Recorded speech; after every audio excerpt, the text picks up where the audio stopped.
ስራ ፈት የተንኮል ማደሪያ ነው። ደግሞ እግዚአብሔር እረኛ ለምን እንደሚወድ ልነግራችሁ ነው። እንግዲህ ከዛ ቅዱስ ዳዊት የእሴይ ልጅ ነው። ይህ ሕፃን የአባቶቹን በግ በታማኝነት የሚጠብቅ ነበረ። አንበሳ ሲመጣ በጡጫ የሚመታ በጎቹን ታምኖ የሚጠብቅ ነበር። ማን? ቅዱስ ዳዊት። ስለዚህ በግ ከሚጠብቅበት እግዚአብሔር ሳኦል የሚባለው ንጉሥ እግዚአብሔርን ስላስከፋ ለእስራኤል ሌላ የተሻለ ንጉሥ ሊመርጥላቸው ወደደ። ያም የእሴይ ልጅ ቅዱስ ዳዊት ነው እና ይሄ ዳዊት ቅዱስ ዳዊት በግ በሚጠብቅበት ጊዜ ኃያል ስራዎችን ሰርቷል። ሳሙኤልን ሂድና ምረጥ አለው። በቤተልሔም ሄደ ከእሴይ ልጅ አንዱን ልቀባው ለመንግስትነት ልመርጥ ወዳለውና ሂድና ሹመው አለው። ሲሄድ ኤልያብ ቀረበ፣ ሌሎችም ቀረቡ። የእሴይ ልጆች 6ቱ ልጆቹ ሁሉ የተካኩ መልከኞቹ ትልልቆቹ ተመረጡ። እነዚያ መልከኞች ናቸው። ኋላ አለቁ። እነዚያ ሁሉ ሲመጣ ቀርነቅቡ አይፈላም። እነዚህ ሁሉ ሲመጡ ቀርነቅቡ አይፈላም። እነዚህ ሁሉ ሲመጣ ቀርነቅቡ አይፈላም። ምን ይደረግ? አይ ልጆች አለቁ እንዴ? አዎ። ከቁጥር አውጥቶት ማለት ነው። እንዲሁ አልቀዋል? አዎ አልቀዋል። ምንም የለም። አንድ አለ እንዲሁ በግ ጠባቂ አለ። በግ ጠባቂ እስኪ አምጣው ተባለ። ቅዱስ ዳዊት በልጅነቱ በግ ከሚጠብቅበት እየሮጠ ሲመጣ ገና 40 ክንድ ሲቀረው ሀብተ መንፈስ ቅዱስ የነበረበት ያደረበት በኃይለ መንፈስ ቅዱስ የጎለመሰ ነበርና እሱ ሲመጣ ነገስታቱ ተቀብተው የሚነግሱበት የተቀመመው መንፈሳዊ ቅባት ፈልቶ ብልቃጡን በሙሉ ገልብጦ ፈላ ይላል። ራሱ ከፍቶ ሳሙኤል ሳይከፍተው ማለት ነው። ከዚያ በኋላ ቅዱስ ዳዊትን ምንድን ያለ እግዚአብሔር ሰብ ይሬይ ገጸ ወእግዚአብሔር ይፈትን ልበ ወኩልያተ፣ ሰው ፊትን ያያል፣ እግዚአብሔር ልብን ያያል። ቅዱስ ዳዊት ቅን ስለነበረ በቅንነቱ ቀርነፍቅምን አፈላ። ከዚያ በኋላ ቀባው። 7 ሀብታትም አደረበት። ሀብተ መዊ ነበረው፣ ሀብተ ፈውስ ነበረው፣ ሀብተ መንግስት ነበረው፣ ሀብተ ክህነት ነበረው፣ ሀብተ በገና ነበረው። ቅዱስ ዳዊት የማሸነፍ ኃይልም ነበረው። ኃያላኑ በተሰለፉበት ጦር በተደረደረበት ዳዊት መጣ ሲባል እንደ እምቦይ ናድ ይል ነበር የጦሩ ሁሉ ሰራዊቱ ሁሉ ማለት። ገና ስሙ ሲጠራ ዳዊት መጣ ሲባል ይፈራ ነበር። የጠላቶቹ ግርማ በሙሉ ፍርስርሱ ይወጣ ነበረ። የማሸነፍ ኃይል ተሰጥቶት ማለት ነው። በጡጫ እንዲያውም በውጤ እኮ ነው። በውጤ አንበሳ ይገላል። ማን? ቅዱስ ዳዊት ነው። ይህ ኃይል ተሰጥቶት ነበረ። በጎቹን ታምኖ የሚጠብቅ ታማኝ እረኛ ስለነበረ ቅዱስ ዳዊት። እንዲያውም አንድ ጊዜ እንደምታውቁት ጎልያድ የሚባል ሰው ፍልስጤማውያንና እስራኤላውያን ገጥመው ሳለ ፍልስጤማውያን በዚያ ማዶ፣ እስራኤላውያን በዚህ ማዶ ተዋውነው ዝም ብለው ይጠባበቃሉ። ማን ይግጠም? ጎልያድ ቁመቱ 6 ክንድ ነው። ብረት የለበሰ ነው። እንግዲህ እስከ መቼ ድረስ እንጠባበቃለን? ከእናንተም አንድ ሰው ከኛም አንድ ሰው ምረጡና እንጋጠምና ይለይልን ይላቸዋል። እንዲህ ሲላቸው ማን ይምጣ? ለሹመት የታጩት የዳዊት ወንድሞች ሁሉ አልሆነላቸውም። ከዚያ በኋላ ቅዱስ ዳዊት እስቲ ስንቅ አቀብል ብሎ ሰደደው። አባቱና ለወንድሞቹ ስንቅ ሊያቀብል ሂዶ ሲኩራራ አየው። ይህንን ያልተገዘረ የውሻ ሬሳ ሳይመሰለ እኔ እገድለዋለሁ በወንጭፍ አለ። ትንሽ ልጅ ነው። ከዚያ በኋላ አይ ታላላቅ ወንድሞቹ አንተ ዝም በል አሉት። በአንድ በኩል ታላቅ ወንድም አባት ነውና እረፍ ብለው ለመምከር ነው። በአንድ በኩል ግን የተሰወረ ቅናት ነው ይላሉ ሊቃውንት። እኛ ትልልቆቹ ያልገደልነው እሱ ገደልኩ ብሎ ሊሸለም ነው ወይ ብለው ቀንተውበት ማለት ነው። እኔ እገድለዋለሁ አለ። ለንጉሥ ነገሩለት፣ ለሳኦል። ንጉሥ ይሄንን ሰው ለሚገድል ምን ይሰጠዋል? ልጁን ያጋባዋል፣ ይሾመዋል። ንገሩልኝ። ሄደ። ትንሽ ልጅ እኮ ነው፣ የ12 ዓመት ልጅ ሄደ። አንተ ነህ የዳዊትን የጎልያድን የምትገድለው አለው። ንጉሥ በእግዚአብሔር ኃይል ነው በእኔ አይደለም አለ። በሉ የአርበኛ ልብስ አልብሱት፣ ጋሻ ጦር አስታጥቁት፣ ዘገር ይነቅንቅ፣ ጋሻ ይታጠቅ፣ ይመክት፣ ይሂድ አላቸው። አስታጠቁት። በዚያ ሰይፍ እንኳን ወርውሮ ሊመታ ተሸክሞ መሄዱ ደከመው። ትንሽ ልጅ ስለሆነ ማለት ነው። ከዚያ በኋላ ምን አደረገ? አይ ኢለመድኩ በዝንቱ፣ እኔ እንዲህ ያለ ነገር አልለመድኩም። እኔ የለመድኩ ወንጭፍ ነው። ወዲያ ጣሌን አውርዳለሁ። አውርዶ ጣልላቸው። አውርዶ ጣልና ወንጭፉን ይዞና ያችን በግ የሚጠብቅባትን በትሩን ይዞ ሄደ። ጎልያድ ሲያየው እኔ ውሻ ነኝ በትርና ወንጭፍ ይዘህ የምትመጣ አለው። ኧረ ውሻ ይሻላል። ውሻስ እንጀራ የጣለለትን ያውቃል። አንተ ፈጣሪን የማታውቅ አለ። ና ስጋህን ለሰማይ አዕዋፍ ለምድር አራዊት ቆራርጬ እሰጠዋለሁ አለ። ጎልያድ መቼም ለማይሆንለት ሰው መደንፋት ልማዱ ነው። እሰጠዋለሁ እና አለው አንተ በጦርና በጋሻ ትመጣለህ፣ እኔ ግን አንተ በምትገዳደረው በእስራኤል አምላክ ስም እመጣብሃለሁ አለ። ያን ጊዜ ወንጭፍ ካኮፋዳው ከያዛቸው ከዮርዳኖስ 3 ድንጋዮች ልቅም አድርጎ ነበር። 5ም ይላሉ ሊቃውንቱ። አንዷን በወንጭፍ አድርጎ ከተባለ ምን አደረገ?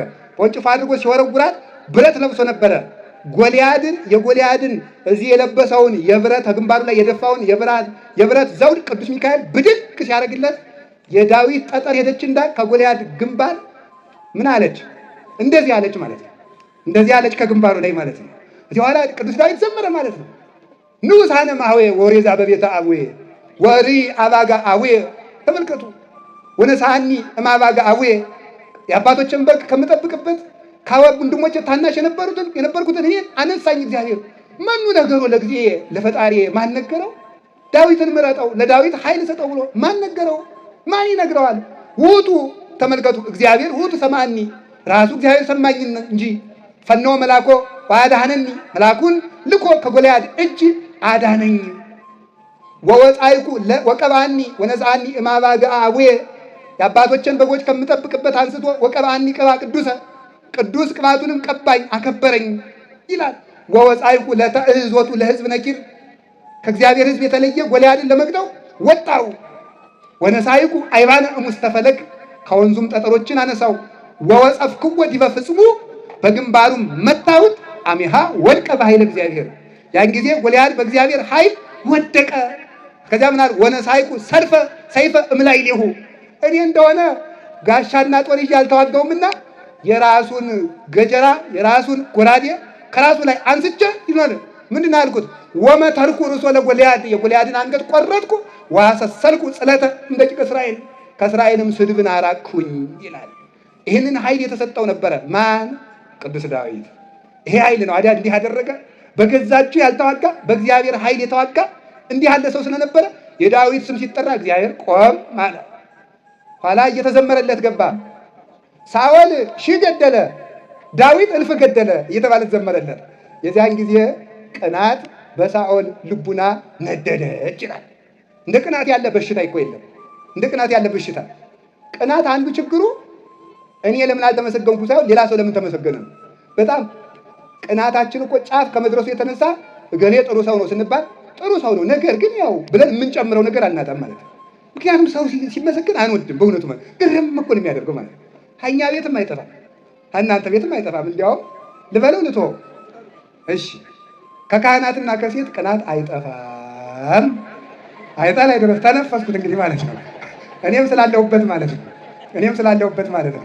ስለዚህ ካህናትም ይቀናሉ። አባ አቤት እንደው የኔታ ገሌ ንስሐ አባት ልይዝ ነበረ። ጥሩ ናቸው፣ ያዣቸው ግን እንዲያው አያችሁ የምንድን ነው ቅናት ማለት ነው። የተሰወረ ቅናት ማለት ነው። ሴቲቱንም ሂዳችሁ እንዲያው ገሊት ያገባት ነበር። ጥሩ ናት ያገባት፣ ግን እንዲያው ዙረት ታበዛለች ይላል ደግሞ ሴቱም ማለት ነው። የተሰወረ ቅናት አለብን ማለት ነው። የተሰወረ ቅናት እንዴት የሚል ማለት ነው። እንዳንገልጠው የጥርስ ደም የሆነብን እስመ ቅናት ትበልዖሙ ለልበ ብዙኃን በመዓት ቅናት የብዙ ሰዎችን ልብ ውስጣቸውን እንደ ትል ትወረቡራቸዋለች። በቅናት ደግሞ የእግዚአብሔር ጸጋ አይወረስም። እዚያ በኋላ ዳዊትና ሳኦል ጠላት ሆኑ ማለት ነው። ዳዊት ሲሄድ ሳኦል ሲከተል፣ ዳዊት ሲሸሽ፣ ሳኦል ሲከተል፣ ዳዊት ሲሸሽ፣ ሳኦል ሲከተል። አንድ ቀን ተመልከቱ ምን አደረገ? ዳዊት ወልዴ ቃል ከማይዘኒ ዳዊት ወልዴ ቃል ከማይዘኒ ዳዊት ልጄ ዳዊት አንተ እኮ በገና ስትደረድር ደስ ትለኛለህ፣ ናማ በገና ደርድርልኝ ብሎ ጠራው። በገና ሲደረድርለት እሱ ቅዱስ ዳዊት በገና እየደረደረ እየዘመረ ደስ ይለዋል ብሎ ሲያስብ በዚያ ራሱ ቀንቶ ምን አደረገ? ሳኦል ወርውሮ ሊመታው ጦር ወረወረ። የዚያን ጊዜ አድነኝ እግዚኦ እምብእሲ እኩይ አቤቱ ከክፉ ሰው አድነኝ ብሎ ሲጸልይ ያን ጊዜ ጦሩ ውልብ ብሎ ከግድግዳው ላይ አረፈለት። ቅዱስ ዳዊትም ከሳኦል እጅ አመለጠ። ያን ጊዜ ምን አለ? እግዚአብሔር ኃይሌ ወፀወኔ ወእቱ የከርቦቱ እግዚአብሔር ብዋጋ ጋሻዬ ብሮት መጠጊያዬ ነው። እግዚአብሔር ምእመን አለ ሕይወቴ እግዚአብሔር የሕይወቴ መታመኛው ነው። ወበአምላኬ የተአደው አለ አረፍት በአምላኬ በእግዚአብሔር ኃይል ቅጥሩን እዘለዋለሁ ብሎ ያን ጊዜ ዘምሯል። ከዚህ በኋላ ቅዱስ ዳዊት ሸሽቶ ከሚሄድበት ጎልያድ እየተከተለ ሲሄድ ለይግቡ ጸላይቴ ድኅሬሆሙ ይል ነበረ ቅዱስ ዳዊት። ጠላቶቼ ወደ ኋላቸው ይመለሱ፣ አድሯነስ ይሁኑ እያለ ይጸልያል።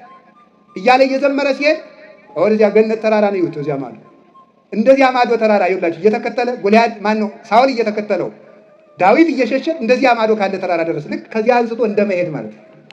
እዚያ አንስቶ እንደመሄድ እዚያ በኋላ ቅዱስ ዳዊት ቀኙን ሄደ።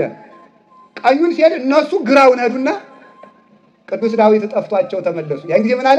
ለይግቡ ድኅሬሆሙ ጸላይቴ ድኅሬሆሙ፣ ጠላቶቼ ወደ ኋላቸው ይመለሱ ብሎ ሲዘምር መንገድ ጠፍቷቸው ሳያጠፉት ተመለሱ።